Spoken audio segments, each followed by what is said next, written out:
এদিকে ইনকিলাব মঞ্চের আহ্বায়ক শরীফ ওসমান হাদির ওপর গুলির প্রতিবাদে বিএনপির কেন্দ্রীয় কর্মসূচির অংশ হিসেবে বিক্ষোভ করছে নাটোর জেলা বিএনপি।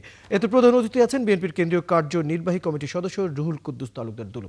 এ বিষয়ে আরো খবর জানাতে আমাদের সাথে যুক্ত হচ্ছেন সহকর্মী বুলবুল আহমেদ। বুলবুল, কর্মসূচি ব্যাপারে সর্বশেষ জানাবেন, কতক্ষণ কর্মসূচি চলবে এবং পরবর্তী কর্মসূচি সম্পর্কে বিএনপি কি বলছে?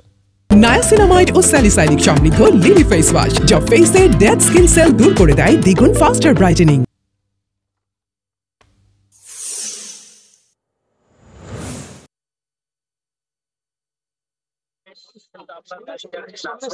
জেলা বিএনপি অস্থায়ী কার্যালয় সামনে এবং ওসমান হাদির হামলা সহ দেশের অন্যান্য জায়গায় নির্বাচনের প্রার্থীদের উপরে এবং অন্যান্য হামলা তার প্রতিবাদে কিন্তু এই আন্দোলন কর্মসূচি তারা করছেন এবং প্রতিবাদ সমাবেশ করছেন। আমরা একটু শুনবো নাটোরের যে বিএনপি নেতা এবং সংসদ প্রার্থী এবং কেন্দ্রীয় নেতা রুহুল কুদ্দুস তালুকদার দুলু ভাইয়ের কাছে কি কর্মসূচি আপনারা নিচ্ছেন।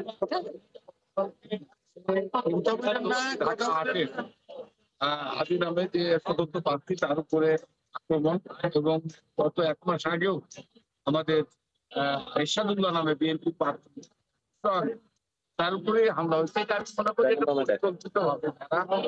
বাংলাদেশের গণতন্ত্র বাংলাদেশের নির্বাচন যারা চায়, আমরা দেশের মানুষ জানি 2001 সালে 1 অক্টোবর জাতীয় সংসদ নির্বাচন তত্ত্বাবধায়ক সরকারের অধীনে হয়েছে। এবার নতুন করে একটা অবাধ নিরপেক্ষ নির্বাচন হতে যাচ্ছে। বাংলাদেশের মানুষ এই নির্বাচনের জন্য 24টা বছর অপেক্ষা করতে হচ্ছে এবং যারা অবৈধভাবে রাষ্ট্র তাদের মদদে আজকে এই নির্বাচনকে বানচাল করার জন্য আজকে এটা ঘটনা ঘটাচ্ছে। আমরা বিশ্বাস করি যে এই ষড়যন্ত্র চক্রান্ত করে নির্বাচন বানচাল করা যাবে না। বাংলাদেশের মানুষ প্রতিহত করবে, গণতন্ত্রের ধারাকে অব্যাহত রাখবে। যে এই যে হামলা চলছে, এই হামলা